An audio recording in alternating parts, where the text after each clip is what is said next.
Good morning students. तो आज हम स्टार्ट करेंगे मानक इलेक्ट्रोड का तीसरा प्रकार silver chloride electrode.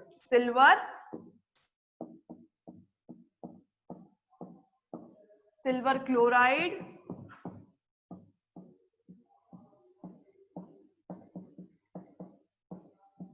Electrode. Silver chloride electrode. सबसे पहले तो ये कौन सा इलेक्ट्रोड है, किस टाइप का इलेक्ट्रोड है? तो ये कौन से इलेक्ट्रोड का एग्जाम्पल है? ये है धातु लवण इलेक्ट्रोड का एग्जाम्पल है।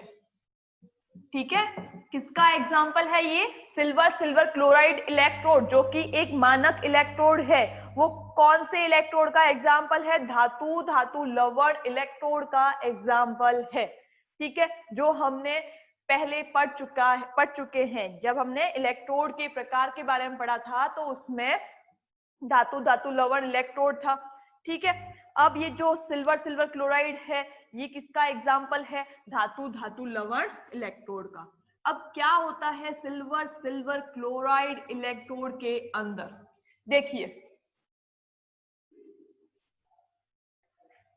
देखिए मैंने ये ले ली, एक सिल्वर धातु की छड़ ले ली।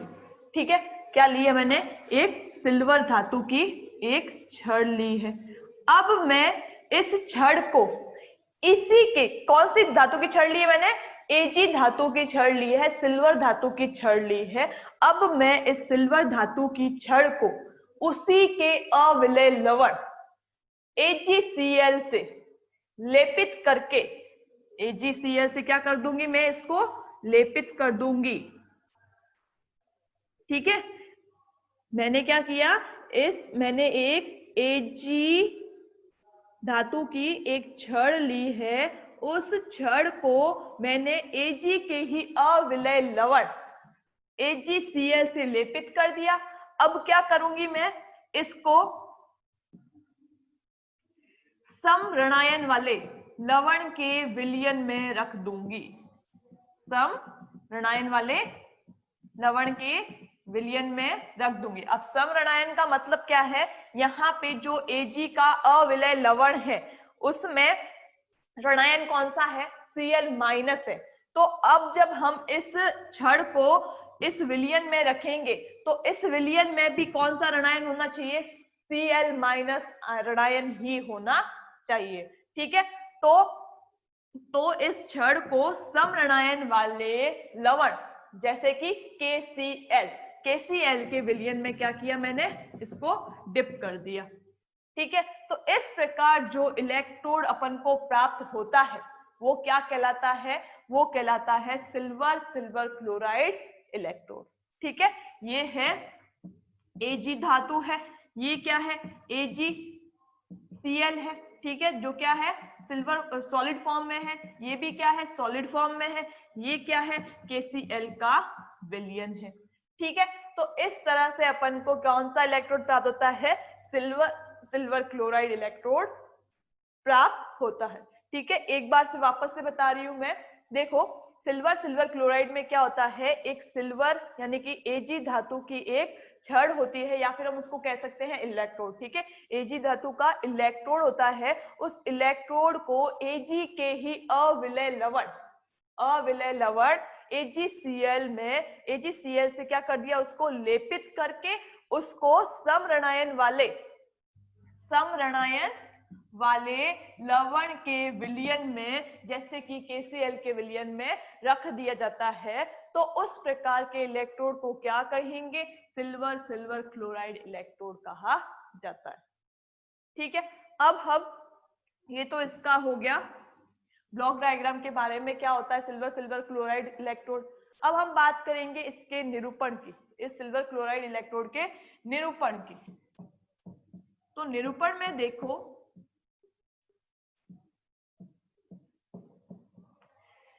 निरूपण कौन से इलेक्ट्रोड के रूप में? लेफ्ट इलेक्ट्रोड के रूप में। पहले लेफ्ट इलेक्ट्रोड के रूप में, या फिर हम कह सकते हैं ऑक्सीकरण इलेक्ट्रोड के रूप में, या एनोड इलेक्ट्रोड के रूप में। लेफ्ट इलेक्ट्रोड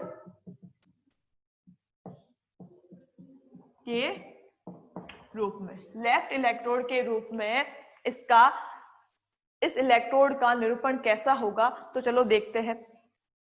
लेफ्ट इलेक्ट्रोड के रूप में देखो AgCl और Cl माइनस, ठीक है, AgCl, Ag कौन से फॉर्म में, यहाँ पे धातु है, शुद्ध धातु है Ag यहाँ पे, तो कौन से फॉर्म में है, सॉलिड फॉर्म में है, ठीक है।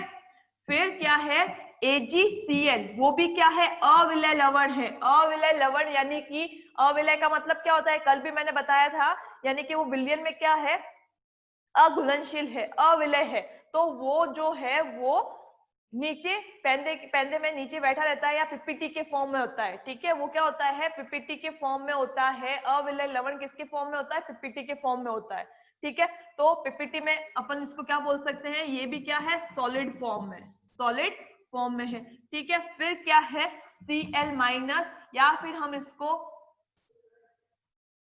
Cl माइनस आयन है, या फिर हम इसको कैसे लिख सकते हैं, KCl माइनस, KCl माइनस, यानी कि जो Cl माइनस आयन अपन को कहां से प्राप्त हुए हैं, इस KCl विलयन से प्राप्त हो रहे हैं, ठीक है। तो लेफ्ट इलेक्ट्रोड के रूप में इस इलेक्ट्रोड का निरूपण इस तरह से किया जाता है, AgCl और KCl या Cl माइनस आयन, या फिर हम कह सकते हैं KCl माइनस, ठीक है, जो क्या है, सॉल्यूशन है, तो क्या होगा, एक्वस, यहाँ पे क्या आएगा, एक्वस। फिर नंबर 2 पे हम बात करते हैं राइट इलेक्ट्रोड के बारे में, या फिर कैथोड इलेक्ट्रोड के बारे में, या अपचयन इलेक्ट्रोड के बारे में, ठीक है। तो इस सेल का निरूपण इस इलेक्ट्रोड का निरूपण अपचयन इलेक्ट्रोड या राइट इलेक्ट्रोड के रूप में किस प्रकार से करते हैं, तो देखिए राइट इलेक्ट्रोड के रूप में,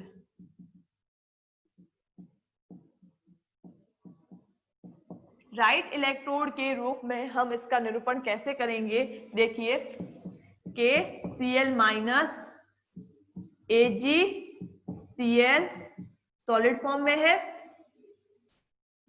ठीक है, और Ag धातु, ठीक है।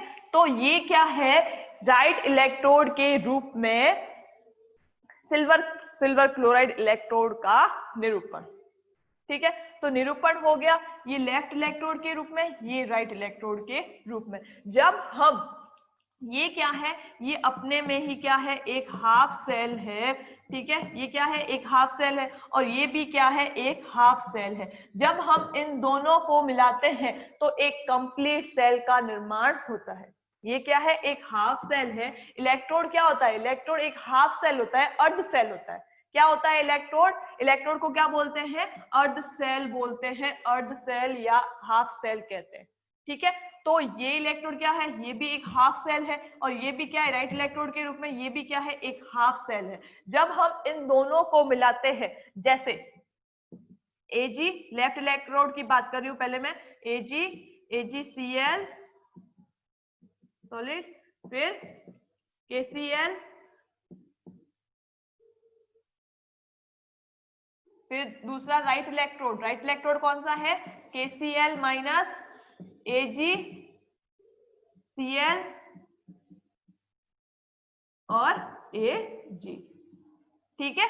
तो जब हम इन दोनों हाफ सेल को मिलाते हैं तो अपन को एक कंप्लीट सेल मिलता है, एक पूर्ण सेल का निर्माण होता है, ठीक है। तो ये क्या है, सिल्वर क्लोराइड इलेक्ट्रोड के निरूपण। अब हम इलेक्ट्रोड अभिक्रिया की बात करते हैं। अब हम किसकी बात करेंगे, इलेक्ट्रोड अभिक्रिया की बात करते हैं।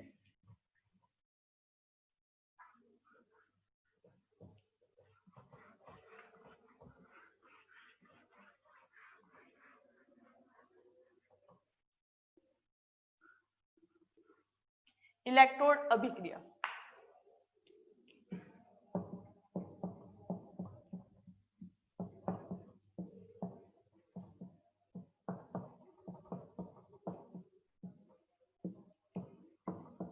ठीक है। इलेक्ट्रोड अभिक्रिया में पहली ऑक्सीकरण अभिक्रिया की हम बात करें तो ऑक्सीकरण अभिक्रिया क्या होगी, देखिए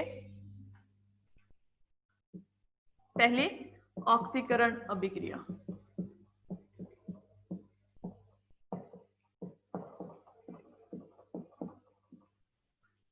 अब देखिए यहाँ पे ऑक्सीकरण किस किस का होगा। देखिए यहाँ पे हमारे पास विलयन में क्या है, Cl माइनस K प्लस और Cl माइनस आयन है, ठीक है। और ये क्या है, प्योर धातु है, Ag है। और यहाँ पे AgCl में कौन कौन से आयन है, Ag plus plus Cl minus है, Ag प्लस और Cl माइनस आयन है अपने पास, ठीक है। अब ऑक्सीकरण अभिक्रिया में कौन ऑक्सीडाइज होगा, कौन ऑक्सीकरण अभिक्रिया में भाग लेगा, तो उसकी बात करते हैं हम। देखिए यहाँ पे ये क्या है, Ag प्लस फॉर्म है, यहाँ पे क्या है, ये Ag प्लस फॉर्म में है। तो यहाँ पे Ag के पास पहले से ही इलेक्ट्रॉनों की कमी है, तो ये इलेक्ट्रॉन लूज नहीं करेगा, ये इलेक्ट्रॉन लूज नहीं करेगा। देखो ऑक्सीकरण क्या होता है, लॉस ऑफ इलेक्ट्रॉन। ऑक्सीकरण क्या होता है, इलेक्ट्रॉनों की कमी या लॉस ऑफ इलेक्ट्रॉन, ठीक है। तो देखिए यहाँ पे Ag जो है कौन से फॉर्म में है, Ag प्लस के फॉर्म में है, तो इसके पास पहले से ही इलेक्ट्रॉनों की कमी है, तो अब ये इलेक्ट्रॉन को लूज नहीं कर सकता। और यहाँ पे ये जो धातु है, धातु की हमेशा यही प्रकृति होती है कि वो इलेक्ट्रॉन को लूज करे, इलेक्ट्रॉन को मुक्त करे। धातु की हमेशा यही प्रकृति होती है कि वो इलेक्ट्रॉन को मुक्त करे, ठीक है। तो ये क्या करेगा, इलेक्ट्रॉन को मुक्त करेगा और क्या बनाएगा, Ag प्लस बनाएगा। ये क्या करेगा, इलेक्ट्रॉन को, जो Ag प्योर धातु है, Ag क्या है, प्योर धातु है, ये क्या करेगा, इलेक्ट्रॉन को मुक्त करके क्या बनाएगा, Ag प्लस में चेंज हो जाएगा। तो अब ऑक्सीकरण अभिक्रिया में कौन भाग लेगा, Ag भाग लेगा। कौन लेगा भाग, Ag भाग लेगा। तो देखिए Ag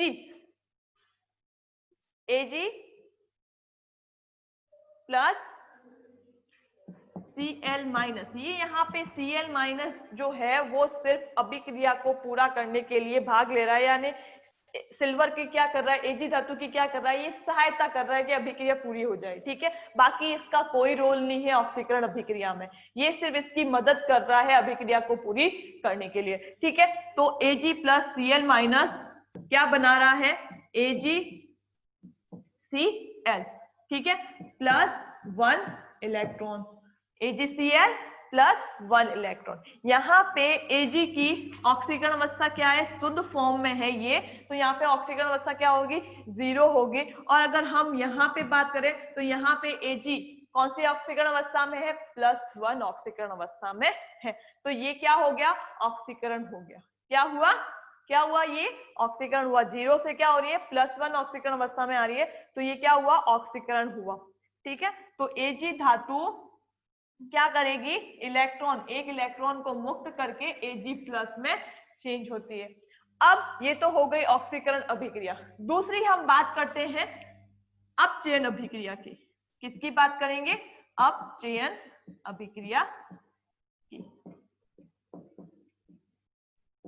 अपचयन अभिक्रिया में क्या होगा, देखिए अपचयन अभिक्रिया में क्या होगा, अपचयन अभिक्रिया जो होगी वो इसकी जस्ट क्या होगी, अपोजिट होगी। तो देखिए AgCl plus 1 electron Ag plus Cl minus बनाएगा, यानी कि Ag प्लस ने एक इलेक्ट्रॉन ग्रहण करके, Ag प्लस एक इलेक्ट्रॉन ग्रहण करके किस में चेंज हो गया, Ag धातु में चेंज हो गया, ठीक है। तो ये क्या हो गया, अपचयन हुआ। Ag प्लस आयन जो है वो 1 इलेक्ट्रॉन यानी कि एक इलेक्ट्रॉन ग्रहण करके Ag धातु में कन्वर्ट हो गया है, तो ये क्या कहलाएगा, अपचयन कहलाएगा। और ये अभिक्रिया कौन सी हो जाएगी, अपचयन अभिक्रिया हो जाएगी। तो ये इस इलेक्ट्रोड की इलेक्ट्रोड अभिक्रियाएं हैं, जिसमें पहली है ऑक्सीकरण अभिक्रिया और दूसरी कौन सी है, अपचयन अभिक्रिया, ठीक है। तो ये हो गए इसके अभिक्रियाओं के बारे में। फिर ये जो इलेक्ट्रोड है वो Cl माइनस आयनों के प्रति क्या होता है, उत्क्रमणीय होता है। ये जो इलेक्ट्रोड है वो Cl माइनस आयनों के प्रति, Cl माइनस आयनों के प्रति क्या होता है, उत्क्रमणीय के प्रति उत्क्रमणीय होता है। ये जो इलेक्ट्रोड है वो Cl माइनस आयनों के प्रति क्या होता है, उत्क्रमणीय होता है। अगर हम ये जो हमने यहाँ पे KCl का विलयन यूज में लिया है, ये जो हमने KCl का विलयन प्रयोग में लिया है, अगर ये KCl का विलयन संतृप्त है, क्या है, संतृप्त है, तो संतृप्त KCl विलयन के साथ इलेक्ट्रोड का मानक अपचयन विभव क्या होता है, संतृप्त KCl विलयन के साथ इलेक्ट्रोड का मानक अपचयन विभव कितना होता है, 0.2225 वोल्ट। कितना होता है, 0.2225 वोल्ट। ठीक है, संतृप्त KCl विलयन के साथ इलेक्ट्रोड का मानक अपचयन विभव, ये क्या है, ई नोड रिडक्शन मानक अपचयन विभव इज इक्वल टू कितना होगा, 0.2225 वोल्ट। ठीक है, और ये किसके लिए है, अगर संतृप्त विलयन है, ये KCl जो हमने विलयन यूज लिया है वो संतृप्त KCl है, KCl का विलयन है। ठीक है, अगर हमने KCl का जो विलयन लिया है वो क्या है, संतृप्त है, तो इस इलेक्ट्रोड का मानक अपचयन विभव ई नोड रिडक्शन क्या होगा, किसके बराबर होगा, 0.2225 वोल्ट के बराबर होगा। ठीक है, तो यहाँ अपने ये सिल्वर क्लोराइड इलेक्ट्रोड जो है वो कंप्लीट होता है। ठीक है, सिल्वर क्लोराइड यहाँ पे कंप्लीट होता है। बस ध्यान, इसकी संरचना ध्यान रखनी है, इलेक्ट्रोड अभिक्रिया याद रखनी है, इसका निरूपण ध्यान में रखना है। ठीक है, तीन चीजें तो पक्की याद रखनी है। इसका जो ये डायग्राम है ये, ठीक है, इस डायग्राम बहुत सिंपल है, एक ही धातु को उसी के अवलय लवण से लेपित करके उसको समरणायन वाले KCl विलयन में रख दिया जाता है। ठीक है, यही होता है इसके अंदर सिर्फ यही होता है। और फिर इसका निरूपण की बात करें तो हमने लेफ्ट इलेक्ट्रोड के रूप में इसका निरूपण किया था, फिर राइट इलेक्ट्रोड के रूप में इसका निरूपण किया था, तो वो निरूपण याद रखना। फिर इलेक्ट्रोड अभिक्रिया, किसी भी इलेक्ट्रोड, जो भी अपन ने 3 इलेक्ट्रोड पढ़े हैं उसमें ये 3 चीजें ध्यान में रखनी है, उसका जो ये ब्लॉक डायग्राम होगा वो, फिर निरूपण, फिर इलेक्ट्रोड अभिक्रिया।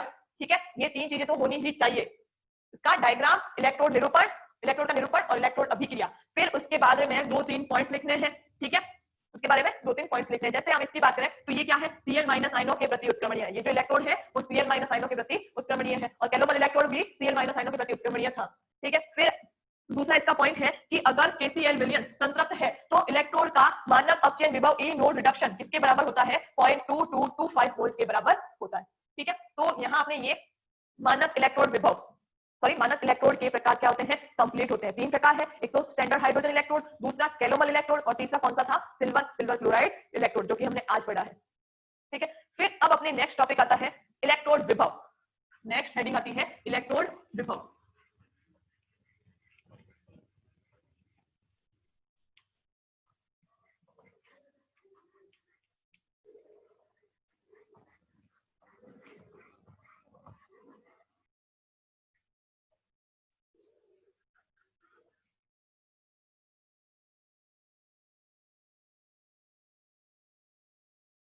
इलेक्ट्रोड विभव,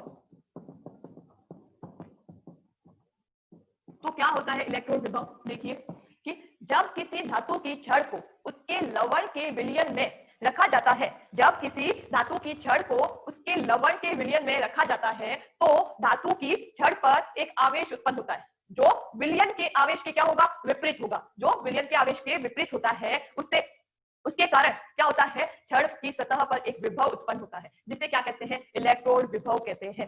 ठीक है, मैं वापस से रिपीट कर रही हूँ, क्या है कि जब किसी धातु की छड़ को उसके विलयन में, उसके लवण के विलयन में रखा जाता है, जब किसी धातु की छड़ को उसके लवण के विलयन में रखा जाता है, तो धातु की छड़ पर एक आवेश उत्पन्न होता है, धातु की छड़ पर एक आवेश उत्पन्न होता है, जो विलयन के आवेश के क्या होगा, विपरीत होगा। यानी कि अगर छड़ पर धनावेश है तो विलयन का क्या होगा, आवेश ऋणावेश होगा, और अगर छड़ पर ऋणायन है तो विलयन का आवेश क्या होगा, धनावेश होगा। छड़ पर ऋणावेश है तो विलयन का धनावेश, और अगर छड़ पर धनावेश है तो विलयन का ऋणावेश। ठीक है, तो छड़ पर एक आवेश उत्पन्न होता है जो विलयन के आवेश के क्या होता है, विपरीत होता है, जिसके कारण छड़ की सतह पर एक विभव उत्पन्न होता है। छड़ की सतह पर एक विभव उत्पन्न होता है, उसे क्या कहते हैं, इलेक्ट्रोड विभव कहते हैं। उसे क्या कहते हैं, इलेक्ट्रोड विभव कहते हैं। ये जो आवेशों का अंतर है कि उसके ऊपर धनावेश और इसके ऊपर ऋणावेश है, इसी के कारण क्या होगा, विभव उत्पन्न होता है। ठीक है, इसी के कारण क्या होता है, विभव उत्पन्न होता है, जिसे क्या कहते हैं, इलेक्ट्रोड विभव कहते हैं। अब पहले कि जब किसी धातु की छड़ को उसके लवण के विलयन में रखा जाता है, जब किसी धातु की छड़ को उसके लवण के विलयन में रखा जाता है, तो छड़ पर एक आवेश उत्पन्न होता है। तो छड़ पर एक आवेश उत्पन्न एक आवेश उत्पन्न होता है। ये जो आवेश होगा वो विलयन के आवेश के क्या होता है, विपरीत होता है। जो विलयन के आवेश के विपरीत होता है, जो विलयन के आवेश के क्या होगा, विपरीत होता है। ठीक है, इसके कारण छड़ की सतह पर एक विभव उत्पन्न होता है, जिसके कारण छड़ की सतह पर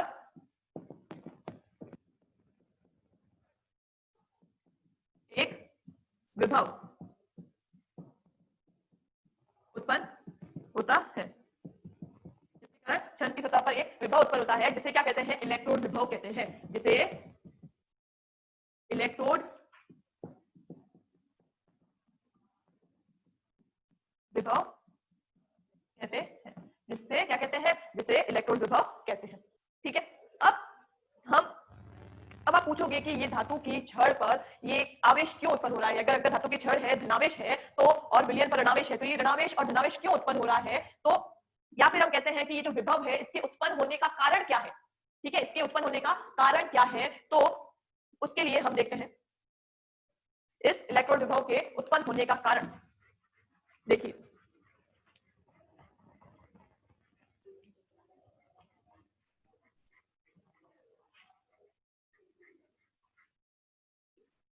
इस इलेक्ट्रोड विभव के उत्पन्न होने का कारण, देखिए हमारे पास क्या है, एक इलेक्ट्रोड है, या फिर हम कह सकते हैं एक धातु की छड़ है। ठीक है, क्या है हमारे पास, एक धातु की छड़ है। ठीक है, इस धातु की छड़ को हमने उसके लवण के विलयन में क्या कर दिया, डुबो दिया, उसके लवण के विलयन में क्या किया, हमने डुबो दिया। ठीक है, अब इस धातु में देखिए, ये क्या है, धातु की छड़ है, ये धातु जो है, इस धातु की प्रकृति क्या होती है कि ये अपने में से इलेक्ट्रॉन त्याग कर क्या बनाए, धनायन बनाए, क्या बनाए, धनायन बनाए। ठीक है, इस धातु में या धातु, ये जो धातु की छड़ है, इस धातु के परमाणु की क्या प्रकृति, धातु की क्या प्रकृति होती है कि इस धातु का परमाणु जो है वो अपने में से इलेक्ट्रॉन त्याग कर क्या बनाएगा, एम प्लस, धातु धनायन बनाता है। ठीक है, ये क्या करेगा, ये धातु की छड़ जो है, इससे धातु क्या करेगी, अपने में से एक इलेक्ट्रॉन त्याग कर क्या बनाएगा, धातु धनायन बनाता है। ठीक है, तो ये क्या बनेंगे इसके अंदर, धातु धनायन।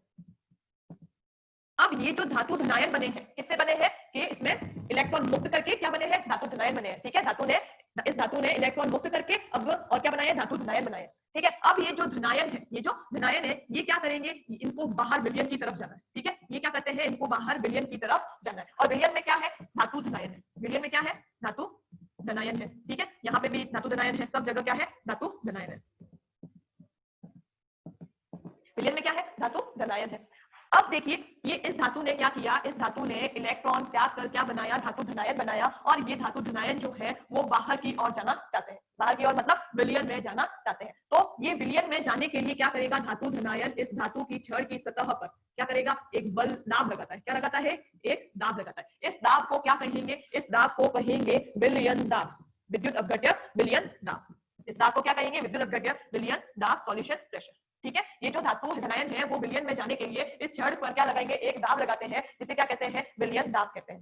ठीक है, अब जैसे ही धातु धनायन इस विलयन के अंदर जाते हैं, ठीक है, तो विलयन के अंदर जाएंगे तो इस विलयन में पहले से ही धातु धनायन है, और अगर और धातु धनायन इस छड़ में से आ गए तो विलयन जो क्या हो जाएगा, धनावेशित हो जाएगा, विलयन क्या हो जाएगा, धनावेशित हो जाएगा। ठीक है, और यहाँ पे ये जो धातु धनायन है वो कैसे बने हैं, इलेक्ट्रॉन को त्याग करके बने हैं, तो यहाँ पे इलेक्ट्रॉनों की क्या होगी, प्रचुरता हो जाती है, यहाँ पर इलेक्ट्रॉनों की क्या होगी, प्रचुरता होगी, इस वजह से ये क्या हो जाएगी, छड़ नेगेटिव हो जाती है, ये क्या हो जाती है, छड़ नेगेटिव हो जाती है।